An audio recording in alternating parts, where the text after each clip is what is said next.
ಅವರೆಕಾಯಿ ಇಷ್ಟಪಡೋರಿಗೆ ಇವತ್ತು ಅವರೆ ಬೇಳೆನ ಉಪಯೋಗಿಸ್ಕೊಂಡು ದೋಸೆ ಯಾವ ರೀತಿ ಮಾಡೋದು ಅಂತ ತಿಳಿಸ್ಕೊಡ್ತಾ ಇದ್ದೀನಿ. ಅವರೆಕಾಯಿ ಸೀಸನಲ್ಲಿ ಅವರೆಕಾಳನ್ನ ಉಪಯೋಗಿಸ್ಕೊಂಡು ತುಂಬಾ ವೆರೈಟಿ ಆಗಿರುವಂಥ ರೆಸಿಪಿಗಳನ್ನ ಟ್ರೈ ಮಾಡ್ಬೋದು. ಈಗಾಗಲೇ ನಮ್ಮ ಚಾನಲಲ್ಲಿ ಶೇರ್ ಮಾಡಿದ್ದೀನಿ. ನೆಕ್ಸ್ಟ್ ಬರುವಂಥ ವಿಡಿಯೋಗಳಲ್ಲೂ ಅವರೆಕಾಳನ್ನ ಉಪಯೋಗಿಸ್ಕೊಂಡು ಯಾವೆಲ್ಲ ವೆರೈಟೀಸ್ನ ಮಾಡ್ಬೋದು ಅಂತ ತಿಳಿಸ್ಕೊಡ್ತಾ ಇದ್ದೀನಿ. ಸೊ ಇವತ್ತಿನ ವಿಡಿಯೋ ಅಂತೂ ನಿಮಗೆ ಖಂಡಿತ ಇಷ್ಟ ಆಗುತ್ತೆ. ತುಂಬ ರುಚಿಯಾಗಿರುವಂಥ ದೋಸೆ, ಬನ್ನಿ ಯಾವ ರೀತಿ ಮಾಡೋದು ಅಂತ ನೋಡೋಣ.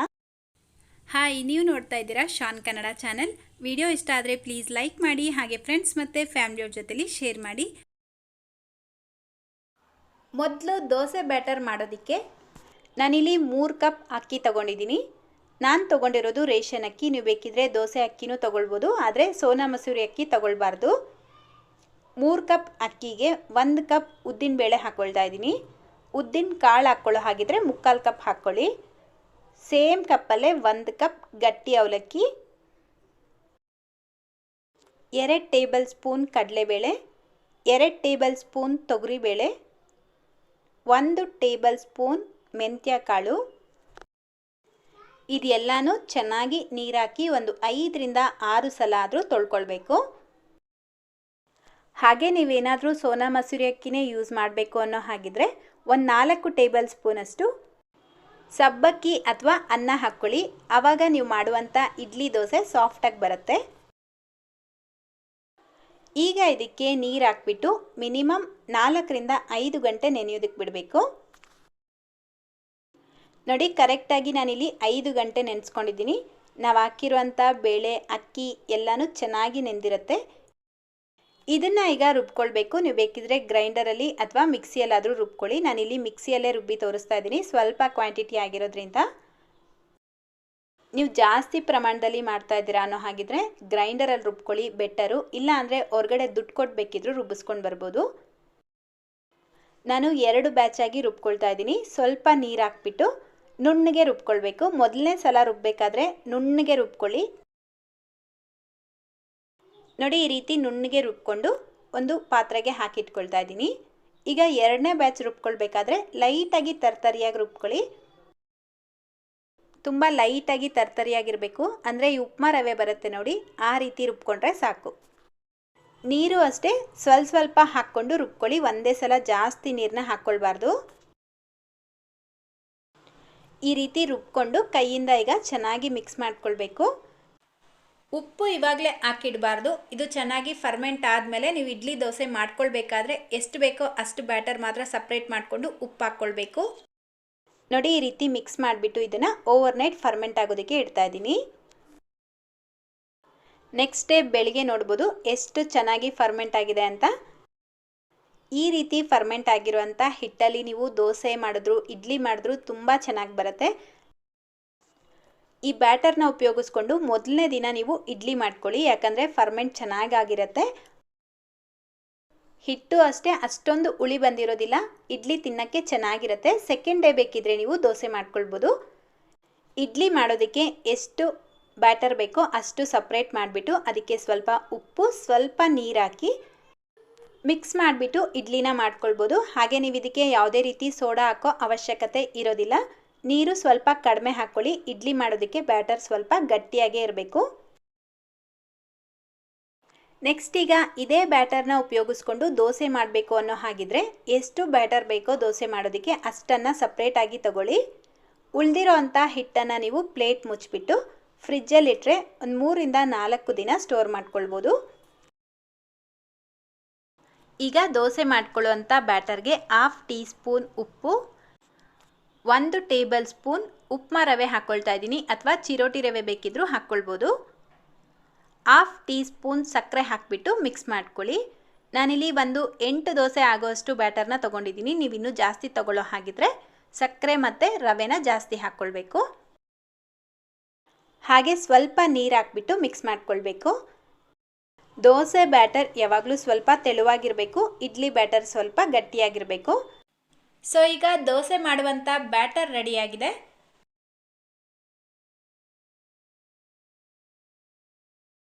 ನೆಕ್ಸ್ಟ್ ಈಗ ಒಂದು ಕಡಾಯಿಯಲ್ಲಿ ನೀರು ಬಿಸಿಗೆ ಇಟ್ಕೊಂಡಿದ್ದೀನಿ. ನೀರು ಚೆನ್ನಾಗಿ ಬಿಸಿಯಾಗಿದ್ದ ತಕ್ಷಣ ಅದಕ್ಕೆ 1 ಕಪ್ಪಷ್ಟು ಹಿಚ್ಕಿದ ಅವರೆ ಬೇಳೆ ಹಾಕ್ಕೊಳ್ತಾ ಇದ್ದೀನಿ. ಈ ಅವರೇ ಬೇಳೆನ 75% ಬೇಯಿಸ್ಕೊಳ್ಬೇಕು, ಪೂರ್ತಿ ಬೇಯಿಸಬಾರ್ದು. ನೋಡಿ ಕರೆಕ್ಟಾಗಿ 10 ನಿಮಿಷ ನಾನು ಬೇಯಿಸ್ಕೊಂಡಿದ್ದೀನಿ.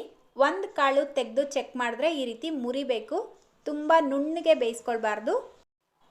ನೋಡಿ ಕರೆಕ್ಟಾಗಿ 75% ಬೆಂದಿದ್ರೆ ಸಾಕು. ಈಗ ಇದನ್ನು ನೀರಿಂದ ತೆಗೆದು ಒಂದು ಬೌಲ್ಗೆ ಹಾಕಿ ತೆಗೆದಿಟ್ಕೊಳ್ಳಿ.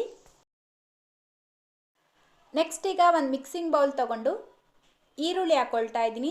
ದೊಡ್ಡ ಸೈಜಿಂದು ಒಂದು ಸಣ್ಣದಾಗಿ ಕಟ್ ಮಾಡಿಬಿಟ್ಟು ಹಾಕ್ಕೊಳ್ಳಿ. ಇದರ ಜೊತೆಗೆ ಹಸಿಮೆಣಸಿನ್ಕಾಯಿ ಹಾಕ್ಕೊಳ್ತಾ ಇದ್ದೀನಿ 2. ಅರ್ಧ ಇಂಚಷ್ಟು ಹಸಿ ಶುಂಠಿನ ಸಣ್ಣದಾಗಿ ಕಟ್ ಮಾಡಿಬಿಟ್ಟು ಹಾಕ್ಕೊಳ್ತಾ ಇದ್ದೀನಿ. ಅವರೇ ಬೇಳೆ ತಿಂದರೆ ಜೀರ್ಣ ಆಗೋದಿಲ್ಲ ಅಲ್ವಾ, ಸೊ ಶುಂಠಿ ಹಾಕ್ಕೊಳ್ಳೋದ್ರಿಂದ ಚೆನ್ನಾಗಿ ಜೀರ್ಣ ಆಗುತ್ತೆ. 1 ಕಪ್ಪಷ್ಟು ಸಬ್ಸಿಗೆ ಸೊಪ್ಪು, 1/4 ಕಪ್ ಕೊತ್ತಂಬರಿ ಸೊಪ್ಪು ಹಾಕ್ಕೊಳ್ತಾ ಇದ್ದೀನಿ. ಈಗ 75% ಬೇಯಿಸಿರುವಂಥ ಅವರೇ ಬೇಳೆ ಹಾಕ್ಕೊಳ್ತಾ ಇದ್ದೀನಿ. ಇದರ ಜೊತೆಗೇನೆ ರುಚಿಗೆ ತಕ್ಕಷ್ಟು ಉಪ್ಪು, 1 ಟೀ ಸ್ಪೂನ್ ಗರಂ ಮಸಾಲ ಹಾಕ್ಕೊಂಡು ಮಿಕ್ಸ್ ಮಾಡ್ಕೊಳ್ತಾ ಇದ್ದೀನಿ. ಸ್ಪೂನಿಂದ ಮಿಕ್ಸ್ ಮಾಡೋದಕ್ಕಿಂತ ಕೈಯಲ್ಲಿ ಚೆನ್ನಾಗಿ ಪ್ರೆಸ್ ಮಾಡಿ ಮಿಕ್ಸ್ ಮಾಡಿಕೊಂಡ್ರೆ ಒಂದಕ್ಕೊಂದು ಚೆನ್ನಾಗಿ ಮಿಕ್ಸ್ ಆಗುತ್ತೆ. ಸೊ ನೋಡಿ ಈ ರೀತಿ ಚೆನ್ನಾಗಿ ಮಿಕ್ಸ್ ಮಾಡಿ ತೆಗೆದಿಟ್ಕೊಳ್ಳಿ. ಈಗ ದೋಸೆ ಮಾಡ್ಕೊಳ್ಳೋದಕ್ಕೆ ತವಾ ಬಿಸಿಗಿಟ್ಕೊಂಡಿದ್ದೀನಿ. ಹೈ ಫ್ಲೇಮಲ್ಲಿ ತವಾ ಚೆನ್ನಾಗಿ ಬಿಸಿ ಮಾಡಿಕೊಂಡು ಮೊದಲಿಗೆ ಸ್ವಲ್ಪ ನೀರು ಚಿಮ್ಕಿಸ್ಕೊಳ್ಳಿ. ಈಗ 1/4 ಟೀ ಸ್ಪೂನ್ ಎಣ್ಣೆ ಹಚ್ಕೊಳ್ತಾ ಇದ್ದೀನಿ. ಮೊದಲನೇ ದೋಸೆ ಮಾಡೋದಕ್ಕೆ ಮಾತ್ರ ಎಣ್ಣೆ ಹಚ್ಕೊಂಡ್ರೆ ಸಾಕು, ಪ್ರತಿ ದೋಸೆಗೆ ಹಚ್ಚೋ ಅವಶ್ಯಕತೆ ಇಲ್ಲ. ರೆಡಿ ಮಾಡಿ ಇಟ್ಕೊಂಡಿರುವಂಥ ದೋಸೆ ಬ್ಯಾಟರ್ 1 ಸೌಟಷ್ಟು ಹಾಕ್ಕೊಳ್ತಾ ಇದ್ದೀನಿ. ಇದನ್ನು ಸ್ಪ್ರೆಡ್ ಮಾಡಬಾರ್ದು, ಈ ರೀತಿ ಸ್ವಲ್ಪ ಮೇಲೆಯಿಂದ ತೆಗೆದು ಹಾಕ್ಕೊಳ್ಬೇಕು. ನೋಡಿ ಈ ಬ್ಯಾಟರ್ ಹಾಕ್ಕೊಂಡಿದ್ದ ತಕ್ಷಣ ಮೀಡಿಯಮ್ ಫ್ಲೇಮಲ್ಲೇ 1-2 ಸೆಕೆಂಡ್ ಬಿಟ್ಟು ನಂತರ ನಾವು ಮಿಕ್ಸ್ ಮಾಡಿ ಇಟ್ಕೊಂಡಿರುವಂಥ ಈ ಅವರೇ ಬೇಳೆ ಮಿಕ್ಸ್ ಏನಿದೆ ಇದನ್ನು ಇದ್ರ ಮೇಲ್ಗಡೆ ಹಾಕ್ಬಿಟ್ಟು ಸ್ಪ್ರೆಡ್ ಮಾಡ್ಕೊಳ್ಬೇಕು. ಈ ಅವರೇ ಬೇಳೆ ಸ್ವಲ್ಪ ಜಾಸ್ತಿ ಹಾಕ್ಕೊಳ್ಬೇಕು. ನಿಮಗೆ ಆದಷ್ಟು ತೆಳುವಾಗಿ ಬೇಕು ಅಂದರೆ ಇನ್ನೂ ಸ್ವಲ್ಪ ತೆಳುವಾಗಿ ಮಾಡ್ಕೊಳ್ಬೋದು, ಆದರೆ ಈ ದೋಸೆ ಸ್ವಲ್ಪ ಮಂದವಾಗಿದ್ರೇ ಚೆನ್ನಾಗಿರೋದು. ಈಗ ಎಣ್ಣೆ ಅಥವಾ ತುಪ್ಪ ಹಾಕ್ಕೊಂಡು ಮೀಡಿಯಮ್ ಫ್ಲೇಮಲ್ಲೇ 2 ನಿಮಿಷ ಬೇಯಿಸ್ಕೊಳ್ಬೇಕು. ಅಂದರೆ ದೋಸೆ ಕಲರ್ ಲೈಟಾಗಿ ಚೇಂಜ್ ಆಗಬೇಕು, ಅಲ್ಲಿವರೆಗೂ ಬೇಯಿಸ್ಕೊಂಡು ಉಲ್ಟಾ ಮಾಡಿ ಹಾಕ್ಬಿಟ್ಟು ಕಡಿಮೆ ಉರಿಯಲ್ಲೇ ಅಂದರೆ ಲೋ ಫ್ಲೇಮ್ನಲ್ಲೇ 3-4 ನಿಮಿಷ ಬೇಯಿಸ್ಕೊಳ್ಬೇಕು.